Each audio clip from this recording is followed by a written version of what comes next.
우리 형법에 친족 상도례라는 것이 있습니다. 이 말만 보면은 무엇으로 보입니까? 친족 간에 서로 도둑질을 했을 때 어떻게 처리하는가? 그런 말인 것을 알 수 있죠. 현재 이것을 두고 폐지하겠다. 폐지하는 그 국회의 활동이 이미 개시가 됐습니다. 지난 6월 28일 문재인 민주당 이성만 의원이 대표 발의를 해서, 물론 이거 하나만 하는 것은 아니죠. 그런 이야기가 있습니다. 어느 정권에서 형법과 형사소송법을 얼마나 개정하는가, 그 정도와 빈도수를 보아서 그 정권이 얼마나 독재적인가, 기존의 질서를 깨뜨리는가, 이런 것을 판단하는 기준이 된다. 그런 이야기가 있습니다. 그래서 문재인 민주당에서는 형법을 많이 고치고 있죠. 그 중에서 이 친족 상도례를 폐지한다. 이렇게 보면은 뭐 이런 이야기를 합니다. 요새는 부부간에도 별산제니까 뭐 이 가족 사이에 있는 것들을 형법이 이렇게 묶어놓고 처리를 하는 것은 잘못된 거다. 맞는 이야기처럼 들리죠. 이게 바로 법의 전체 시스템을 모르는 무지한 자들이 주장하는 겁니다. 국민을 속이는 대표적인 그 수법이다. 이렇게 볼 수 있겠습니다. 아니, 어쩌면 본인들도 모를지도 모릅니다. 아무튼 이제 법안이 발의가 됐습니다. 그런데 여기에 7월 6일 입법조사처, 뭔가 전문적일 것 같죠. 여기에서 야, 지금이 이거 할 적절한 시기다, 이런 보도자료를 냈다는 겁니다. 그러니까 친족 상도례를 폐지하자. 그러면서 발의한 이성만 민주당 의원이 하는 이야기가, 장애인에 대한 경제적 착취 사례, 그걸 보면 뭐 근 20% 가까이가 가족이나 친인척이 이런 것을 했다. 그런데 형법에서 규정하고 있는 친족 상도례하고는 이것은 그 범주가 다른 것이죠. 보건복지부 장애인 학대 현황 보고서를 들고 나와서 이런 이야기를 했다고 하는데, 그것은 이 법조문 단 하나, 형법제 328조 그리고 제 344조, 이것을 연결해서 읽을 줄도 모르는 사람이 국회의원을 하고 있다. 이제 그런 뜻이 될 겁니다. 여기에 대해서는 만일 법에 대해서 비교 분석을 원하고, 그리고 국회에서 이 문재인 민주당이 발의한 여기에 대해서 이걸 다투고 하겠다는 국회의원이 와서 물어보고 도움을 구하고 하면은 법조문을 가지고 설명을 할 텐데, 지금은 우리가 알아야 할 부분만 다루기로 하죠. 이 친족 간의 범행에 대해서 형법이 친족 상도례를 규정하고 있는 것은 절도, 야간 주거 침입 절도, 특수절도, 자동차 등 불법 사용, 그와 같은 것들의 상습범, 이 정도가 거기에 포함이 됩니다. 강도는 들어가지 않습니다. 친족 상도례라는 것은 쉽게 말해서 이 국가 공권력이, 형법을 집행하는 국가 공권력은 막강하죠. 쉽게 말해서 그냥 사람에게 수갑을 채워서 끌고 갈 수 있다, 이렇게 보면 될 겁니다. 거기 뭐 재판도 하고 하겠지만, 국가 공권력이 이 가정이라고 하는, 이제 이 가정을 친족으로 넓게 잡았죠. 그런데 그 친족도 좀 나눕니다. 그래서 그냥 친족, 민법상의 친족 범위에 들어가는 것, 그거는 이제 좀 가볍게 보호가 되고, 직계 혈족, 배우자, 동거하는 친족이나 가족, 그러니까 결국 우리 집에 같이 사는 사람을 포함하는 가정이 되겠죠. 이 가정에 국가 공권력을 투입할 때는 신중하고 조심하자. 이게 친족 상도례의 뜻입니다. 여기 들어갈 때는. 그러면은 한 가지 큰 거부터, 어떻게 지금 같은 세상에 가정에 개입을 못하느냐. 그런데 생각을 해보십시오. 여기서 말하는 것은 모조리 도둑질입니다. 해봤자 도둑질이라고 하는 것은 일반적인 돈 문제 중에도 아주 크지는 않은 것이 되죠. 액수가 커지면은 적용 법률이 달라지니까 뭐 특수 이런 게 붙게 되지 않습니까? 그런데 가정에서 부모 자식 간에 혹은 부부 사이에서 아동학대하면 어떻습니까? 친족 상도례로 봐줍니까? 그건 도둑질이 아니죠. 처벌합니다. 가정폭력은 어떻습니까? 먼 옛날에는 부부싸움이 칼로 물베기다. 뭐 그래서 그냥 부부싸움이다. 그게 일방적이라 하더라도 이랬는데 지금은 그렇지 않죠. 처벌하죠. 살인이나 상해 다 처벌합니다. 학대 처벌하죠. 그러니까 유기 같은 것도 처벌을 합니다. 그렇구나. 그러면 이 대상이 결국은 도둑질 이런 거구나. 원래 이것을 인정했던, 이제 좀 우리 국가가 세워지고 초기, 그때는 뭐 이런 게 있었겠죠. 먹고 살기 어려웠다.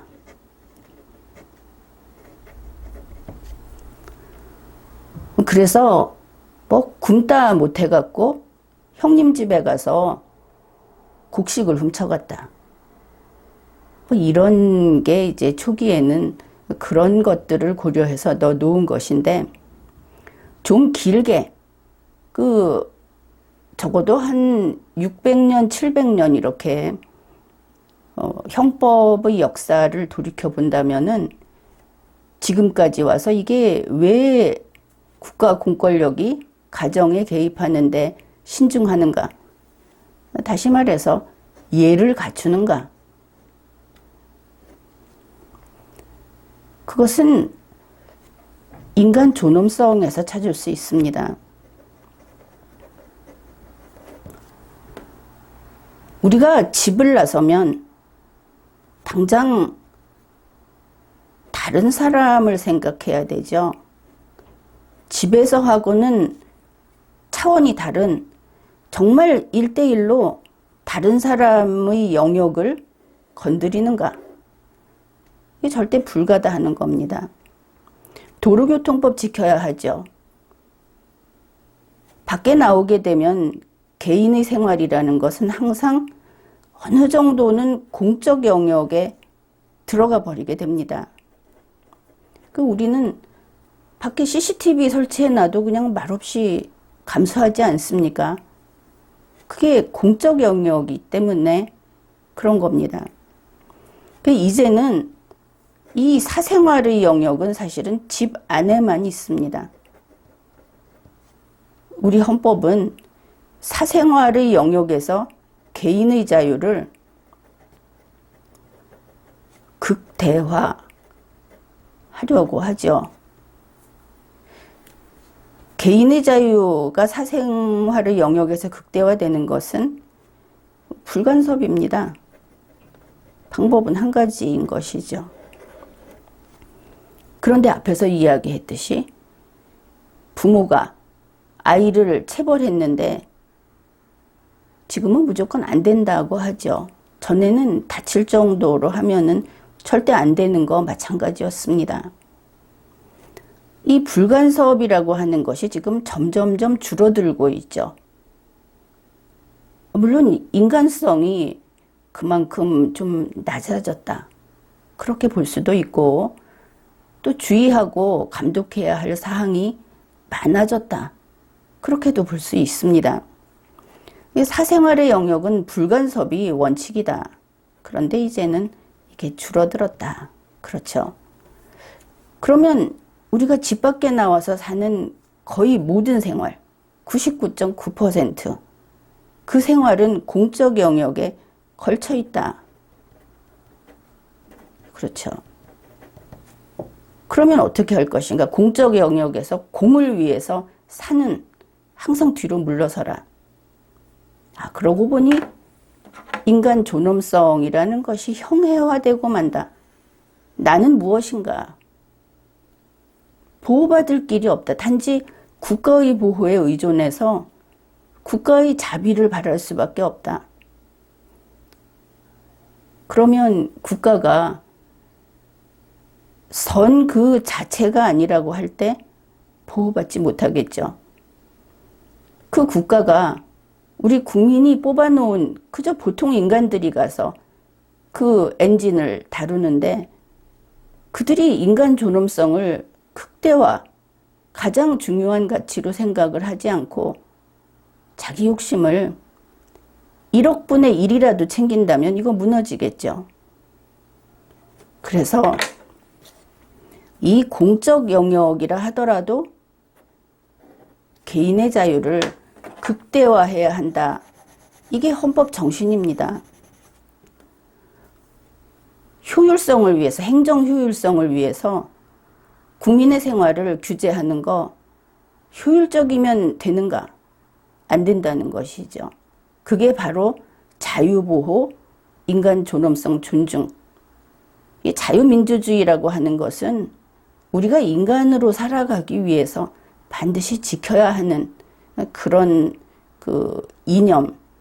그렇게 된 것이 우리 인류가 현명해지면서 이걸 제도화하고 심지어 국가를 헌법주의에 따라 세우면서 아예 거기에 새겨 넣은 것이죠. 바꾸면 안 된다. 이 개인 자유의 극대화라고 하는 것은 우리가 매 순간 모든 거래, 계약, 또 법률 집행, 법 제정 여기에 있어서 매번 따지고 지켜야 합니다. 한 번만 그냥 넘어가면 확 뒤로 밀려버리는 것이죠. 행정 집행을 하면서 개인의 자유를 극대화하지 않고 단지 효율성만, 데이터 가지고 계산기 두드려서 효율성만 추구하면 그게 가장 편합니다. 효과도 나고 개인은 그냥 소리 못 내게 나가서 움직이지 못하게 이렇게 해놓고 일을 하면 세상 편하죠. 그런데 그것은 악입니다. 21세기 어디에서도 그러한 악의 행정을 집행하는 자들은 처벌받고 그리고 반드시 그런 정권은 국민이 이제 끌어내는 것이죠. 이렇게 된다면 사생활의 영역이라는 것이 그나마 온전한 것은 가정이구나. 이걸 알 수 있죠. 근데 가정에서 이제 친족 상도례라고 하는 형법이 국가 공권력의 대표적인 거고 가장 널리 집행을 하는 것이 형법이 되겠죠. 이게 이제 신중하거나 조심하지 않고 예의를 갖추지 않겠다. 그게 지금 친족 상돌의 폐지라는 겁니다. 들어가겠다. 왜 들어가느냐? 공정, 평등, 이런 것을 위해서 들어가겠다. 그러면 우리 국민들은 불평등하다, 우리 사는 세상이 불평등하다 하는데 지금 세뇌가 되어 있습니다. 공정하지 않다 하는데도 세뇌가 되어 있죠. 심지어 왜 나무는 저 집 앞에 나무는 키가 크고 우리 집 앞에 나무는 키가 작으냐? 불평등하다. 우리 집 앞에 나무를 키울 수 없으니까 저 집 앞에 나무를 우리 집 나무만큼 잘라라 그냥. 이제 사실은 그 반헌법적인 그리고 무지한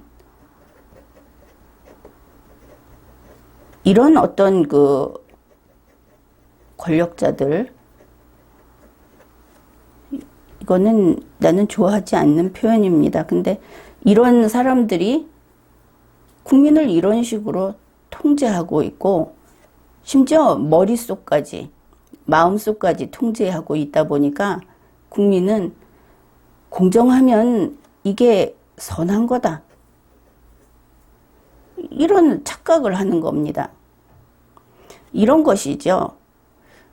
만약에 A가 어차피 있는 자원이 지금 10개다. 그런데 내가 좋아하는 사람들 9개 갖고 너희들 B와 C에게 반 개씩 줄게. 공정하다. 먼저 이쪽에서 0.6 주고 0.4 주지 않았나? 뭐 이런 이야기를 하면 여기는 들여다보지 않고 이쪽만 보면서 공정하니 아니 하면서 다투는 겁니다. 이렇게 이제 요리가 되는 것이죠. 그러면은 지금 어떻게 하냐면은 이 법 고치겠다. 친족 상도례 없애겠다. 그러면서 나 억울한 사람, 친족 상도례 때문에 저 사람 처벌했으면 좋겠는데 못해서 억울한 사람 몇 명 나옵니다. 그 사람들 내세우고 홍보하죠. 그 다음에 이제 가정에도 가정 민주화를 이루어야 된다. 공정해야 된다. 국가 공권력 들어가자. 폐지하자. 이러면 틀린 게 없어 보이죠. 그런데 국민은 이제 어떻게 할 겁니까? 사생활의 영역이 없어집니다. 국가 공권력이 들어와서 지금까지는 가정이라는 것으로 막힌 게 많았죠. 이제 이게 한쪽 면입니다. 여기는 처벌인데 지원도 있지 않습니까? 다른 면에서. 지원도 가정 단위로 됐던 것이 있었죠. 가정이어서 봐주던 것들이 있었는데 이제 그거 들어올 겁니다. 이게 이제 나중에 이게 들어오는 출발이 되는 것이죠. 개인을 다 규제합니다. 개인을 다 파악합니다. 그러면 사생활의 영역은 대한민국에서 대폭 축소가 되겠죠.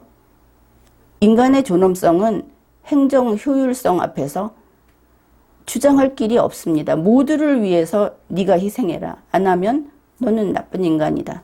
같이 살 수 없다. 생각해보면 세상이 어떻게 바뀌어 갈지가 이렇게 눈앞에 뻔히 보이게 되는 겁니다. 이 출발이 무엇이었다고 생각합니까? 이번에 이재명 씨한테 이모저모로 뭐 후원회장도 한다고 그러죠. 이모저모로 붙어있는 강금실. 이 사람이 아주 적극적으로, 그리고 또 누구죠? 그 코미디언 여자 뭐 일자 눈썹 붙였던 사람인가? 그 사람들도 그때 여기 나서서 그 간판 노릇을 했죠. 이 사람들이 벌써 오래전인데 호주제 폐지 이거 했습니다. 마치 과거에 편도선 수술은 그냥 해도 돼. 없어도 되니까. 이래서 조금 불편하면 수술 막 했는데 지금 어떻습니까? 그게 사람들의 그 저항력에 있어서 대단히 취약해졌다고 하죠. 편도선 절제 수술을 한 사람의 경우에는. 사람의 몸은 그냥 심심하니까 수술하는 게 아닙니다. 해두면 좋은 게 없다. 호주제 폐지할 때 사실 그랬습니다. 이거의 그 단점, 장점 이렇게 봤을 때 뭐 장점이 뭐라고 얘기하기는 어려운데 그렇다고 단점도 별로 없다. 그런데 소수가 불편해했다. 이걸 없애고 싶어 했다. 이러니까 이게 장점이다 하고 맞설 일이 별로 없었고 사람들이 그렇게 다투지 않았죠. 그냥 폐지에는 반대한다.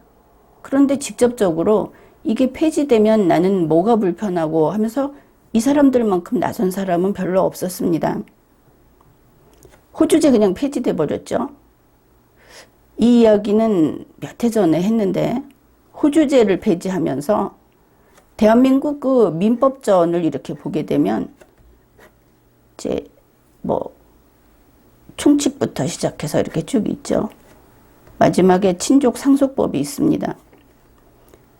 뭐 900 몇 조 여기 쫙 다 삭제했습니다. 다 지웠습니다. 몇 개 남겨놨죠. 그러면 없어지면 되는 거 아니냐?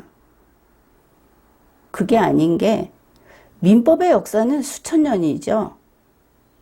형법도 물론 긴데 민법은 수천 년이 됐기도 했고 그 영역이 말도 못하게 넓고 그렇습니다. 이거 지금 정리 못하고 있습니다. 우리나라에서. 그냥 잘라내버리고 이 민법이 전국에 있는 그 거미줄 같은 그 법 시스템에서 어디에 어떻게 연결되는지 전혀 손질을 못하고 여기 뭉턱 잘라버린 것이죠. 그냥 안 죽으면 됐어 이런 식인 겁니다. 우리나라 지금 법 시스템이 이거 잘라냄으로 해서 민사가 형사보다 훨씬 많은 거 알죠? 엉망으로 지금 가고 있습니다. 그냥 변호사들이 제 멋대로 주장해서 쟁점이 되는 포인트마다만 문제 해결합니다. 그래서 이걸 다시 풀어놓게 되면 사실은 우리나라는 뭐 판례법주의는 아니라 하지만 판례와 판례가 서로 충돌해서 비교해갖고 다시 재심 청구하고 하면은 싸울 거리가 많죠. 뭐 그러면 변호사는 돈 벌고 좋겠죠. 이 호주제를 폐지함으로 해서 사생활의 그 자유, 이게 이미 대폭 잘려나간 상태입니다. 가정이라고 하는 게 이게 무슨 상명하복이냐 뭐 아버지 밑에 다 있는 거냐 하는데 그걸 바꾸고자 한다면은 5,000년 역사를 다시 뒤집어서 하나씩 다 한 다음에 원하는 대로 바꾸면 되죠. 그만한 어떤 리걸 마인드라든지 법 지식이 없는 상태에서 그냥 저거 없애버려 해서 없애버린 겁니다. 그리고 사람들은 이게 나하고 직접 관계 안 되면 그냥 조금 싸우다가 되든지 말든지 사람들이 좀 그렇게 악착스럽지 않고 없애고자 하는 사람들은 악착스럽고 이제 이렇게 온갖 이야기를 다 해봤는데 가정에 국가 공권력이 그냥 들어온다. 공정하게. 그러면 여러분은 이제 다 죽은 목숨이다. 이렇게 생각하면 됩니다. 정부가 하는 대로 납작 엎드려서 하라는 대로 하면 되는 것이죠. 이런 나라를 다른 문명국에서 저게 자유가 있고 인간이 소중하고 그런 국가다. 저 나라하고 거래할 때, 저 나라 인간을 대할 때 우리가 우리 국민하고 똑같이 상호주의로서 대해야 한다 하는 인식이 무너지겠죠. 우리 국가가 우리 국민을 밟으면 다른 나라에서 다른 나라 국민이 우리 국민을 밟습니다. 이 친족 상도례 이거 없애는 게 그렇게 간단한 문제가 아니다. 무식한 의사가 사람 두고 그저 칼 잡고 덤벼드는 지금 그런 시대를 살고 있습니다. 법을 만들기는 쉽고 그것을 바로잡기는 어렵다 이렇게 이야기하는데 180석 문재인 민주당은 만들기도 쉽고 없애기도 쉽죠. 지금 우리가 어떻게 살고 있는가 걱정할 일이 아니고 용기를 내서 잘못된 자들에게 철퇴를 내리쳐야 하는 겁니다. 마지막으로 한 가지 이야기를 하죠. 여러분 칠판에다가 글자를 기억이라고 썼습니다. 그러면 기억이라는 글자를 썼죠. 이거 지웁니다. 그러면 보이지 않습니다. 그러면 기억이라는 글자를 썼다가 지웠다. 이것이 이제 역사로 기록이 되겠죠. 그리고 다시 기억이라고 씁니다. 그러면 칠판에 기억이라는 글자가 있습니다. 단편적으로 현실을 보게 되면 최초에 기억이라는 글자가 있었을 때와 지금 기억이라는 글자가 있을 때가 같다고 생각하겠죠. 아니, 과거를 아예 살피지도 않을 수 있습니다. 그러나 이것은 다른 겁니다. 이것은 기억이라는 글자를 썼고 그것을 지웠고 다른 기억이라는 글자를 쓴 것이죠. 앞에 것들은 없던 게 될 수도 없지만 매 순간순간은 다른 것이다. 이게 무슨 뜻이냐? 법을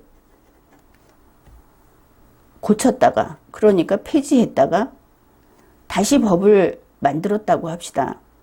폐지하는 것도 입법 활동이고 다시 만드는 것도 입법 활동이죠. 가령 지금 친족 상도례를 폐지했다가 다음에 언젠가 다시 이것을 또 만들었다고 합시다. 그러면 그것이 과거와 같은 품질이고 같은 질서일까? 그것은 다르다는 것이죠. 우리가 사는 이 세상, 이 대한민국은 원칙을 지켜나가고 그리고 다른 면에서 발전을 시키려고 노력을 해야 하는데 원칙을 매번 잘라내고 중단하는 것이 반복되면서 어느 순간 이것이 다시 과거처럼 되든지 더 이상 이런 식으로 법을 가지고 장사하는 짓을 안 하게 되면 된 것이 아니라는 겁니다. 역사 가운데 우리는 100년을 삽니다. 우리가 사는 100년을 문재인 민주당이 혹은 다른 사람들이 생각할 때 어떤 헌법을 위반하는 자들이 이 모양으로 만들어 놓고 우리는 남이 우리 얼굴에 페인트 칠을 한 채로 살다가 세상을 떠나는 것이죠. 바로 이런 면에서 무엇이 옳은가? 리마연에서는 늘 무엇이 옳은가를 이야기합니다. 무엇이 옳은가를 제대로 알아서 남이 어떤 국가의 그 공직자가 어떤 정권이 나와 내 가족의 얼굴에 제멋대로 페인트 칠을 하는 것을 용납하지 않아야 하는 것이죠. 지금까지 리걸마인드 연구소였습니다.